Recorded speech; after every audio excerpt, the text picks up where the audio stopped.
होगी। पेट एग्ज़ाम क्या है? पेट एग्ज़ाम UP SSC द्वारा निकाली गई एक ऐसी वैकेंसी है जो ग्रुप सी के लिए है, और ग्रुप सी की जितनी भी वैकेंसी 1900 ग्रेड पे से लेके 4600 ग्रेड पे के बीच में आती हैं, उन सभी वैकेंसीज के लिए ये कॉमन एंट्रेंस एग्ज़ाम की तरह ये होगा। अब डिटेल में बात करते हैं। पहले बात करते हैं आप इसके लिए एलिजिबल कैसे होंगे। एलिजिबिलिटी आप मिनिमम आपने अगर हाई स्कूल किया है और आपके ऊपर उसके ऊपर जो है जो भी आपकी एलिजिबिलिटी है वो आपके लिए प्लस है, कम से कम आपके पास हाई स्कूल होना चाहिए। वो भी हाई स्कूल की जो सर्टिफिकेट है वो आपके पास होनी चाहिए, कंप्लीट होनी चाहिए। जब भी आप रजिस्ट्रेशन कर रहे हैं तो रजिस्ट्रेशन के पहले आप जो है हाई स्कूल की वो सर्टिफिकेट आपके पास जो है होनी चाहिए। और उसके बाद ऊपर आप चाहे आपने इंटरमीडिएट किया है, ग्रेजुएशन किया है, PG किया है, वो सब आप एडिशनल आपके लिए क्वालिफ़िकेशंस है जो पोस्ट वाइज अलग अलग रिक्वायर्ड होंगी। तो मिनिमम देखा जाए तो आप अगर हाई स्कूल हैं और 18 साल आपकी उम्र पूरी होती है तो आप पेट का एग्ज़ाम देने के लिए एलिजिबल हैं। मैक्सिमम आप 40 इयर्स तक जो है दे सकते हैं। कुछ वैकेंसीज हैं जो पोस्ट वाइज जब आप देखेंगे डिटेल में तो उसमें आपको मिनिमम आपको एज लिमिट 21 है और मैक्सिमम दोनों के लिए 40 इयर्स है। अगर हम बात करें इसमें जो है आपकी एज,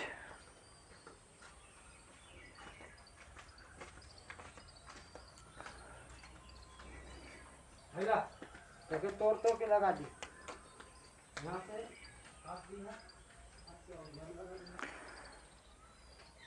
अगर इसमें एज की बात करें तो 1 जुलाई 1981 से लेके 1 जुलाई 2003 के बीच में जिन लोगों की भी डेट ऑफ बर्थ पड़ती है वो सारे लोग इस फॉर्म को भरने के लिए एलिजिबल हैं।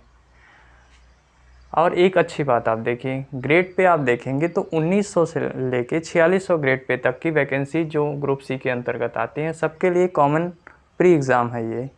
आप देखेंगे तो क्लर्क के पोस्ट के लिए, इवन कि आप टीचर जो यूपी गवर्नमेंट में टीचर के पोस्ट पे प्राइमरी टीचर बन रहे हैं लोग, उसमें भी 4200 ग्रेड पे उनकी ज्वाइनिंग होती है। और अगर आप नर्स हैं, नर्स की जो है JNM किए हैं और JNM की एलिजिबिलिटी रखते हैं और आपको गवर्नमेंट जॉब मिलती है तो आप 4600 ग्रेड पे आपकी ज्वाइनिंग होती है। तो आप समझ सकते हैं कि इस एग्ज़ाम से आपको कितनी अच्छी अपॉर्चुनिटी मिलने वाली है। आप कौन कौन से एग्ज़ाम दे सकते हैं, उसमें आपको LDC भी आ जाएगा, लोअर डिवीज़न क्लर्क आएगा, सेक्रेटरी के पद हैं, BDO के पद हैं, इस तरह के जो छोटे छोटे पद हैं जिनके लिए हम पहले अलग से फॉर्म भरते थे वो सारी जो है सभी एग्ज़ाम्स के लिए कॉमन एग्ज़ाम के रूप में ये प्री एग्ज़ाम आपके लिए बेनिफिशियल होगा। अगर एग्ज़ाम की बात करें तो ये 100 मार्क्स का एग्ज़ाम होगा और 2 घंटे का आपको समय मिलेगा इसमें, और हर एक जो है क्वेश्चन 1 मार्क्स का होगा। 100 क्वेश्चन होंगे और एक क्वेश्चन जो है आप अगर गलत करते हैं तो 1/4 मार्क्स की नेगेटिव मार्किंग होगी। इसका मतलब आप ये समझ सकते हैं कि अगर जो है आप एक क्वेश्चन अगर गलत करते हैं तो 0.25 मार्क्स की आपकी जो है नेगेटिव मार्किंग हो जाएगी। जो आप सही प्रश्न किए हैं उसमें से 0.25 मार्क्स कट जाएंगे। या सिंपल ये समझ सकते हैं कि अगर आप जो है 4 प्रश्न गलत करते हैं और एक प्रश्न सही करते हैं तो वो 0 हो जाएगा। एग्ज़ाम की बात करें तो एग्ज़ाम ये ऑब्जेक्टिव टाइप का एग्ज़ाम है, और ऑब्जेक्टिव टाइप एग्ज़ाम है तो यानी कि इसमें जितने भी सब्जेक्ट हैं सारे सब्जेक्ट्स के जो क्वेश्चन पूछे जाएंगे सब वो ऑब्जेक्टिव टाइप होंगे। आप जान रहे हैं कि इस एग्ज़ाम में मिनिमम जो है क्वालिफ़िकेशन हाई स्कूल रखी गई है और उसके ऊपर आप इंटरमीडिएट हैं, ग्रेजुएशन है, PG हैं तो भी आप इस फॉर्म को भर सकते हैं। तो आप समझ सकते हैं कि इस फॉर्म को कितनी अधिक से अधिक संख्या में कैंडिडेट्स इसमें अप्लाई करेंगे। जब कैंडिडेट की संख्या ज़्यादा होती है तो इस केस में एग्ज़ाम को एक दिन में करा पाना मुश्किल हो जाता है।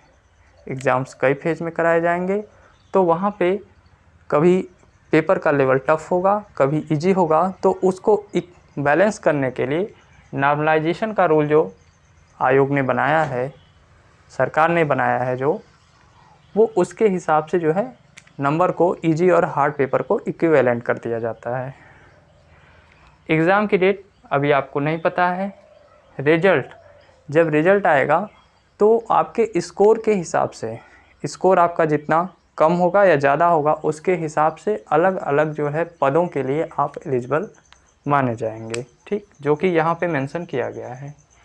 अगर आप डेट को देखें तो आप अभी इसको जो है 21 जून तक इसको भर सकते हैं और पेमेंट डेट भी इसकी लास्ट 21 जून को ही है।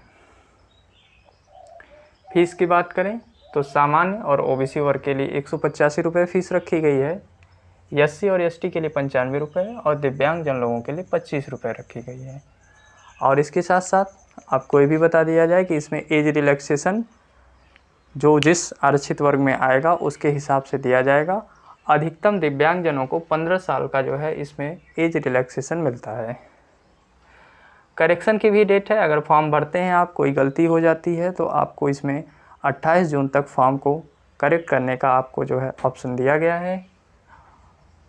इम्पॉर्टेंट अगर देखें तो एक चीज़ यहाँ की जो इम्पॉर्टेंट है, जब फॉर्म आप भर रहे हैं तो ये हमेशा जो है ध्यान रखिए कि जब भी आप अपने सिग्नेचर को अपलोड कर रहे हों तो उसमें जो है सिग्नेचर इस तरह से आप जो है करेंगे कि आप देखिए यहाँ पे जैसे अमित नाम का एक लड़का है जो अपना फॉर्म सबमिट कर रहा है तो वो नीचे अपने नाम को हिंदी में लिखेगा और उसके ऊपर जो है अपना सिग्नेचर करेगा, ठीक।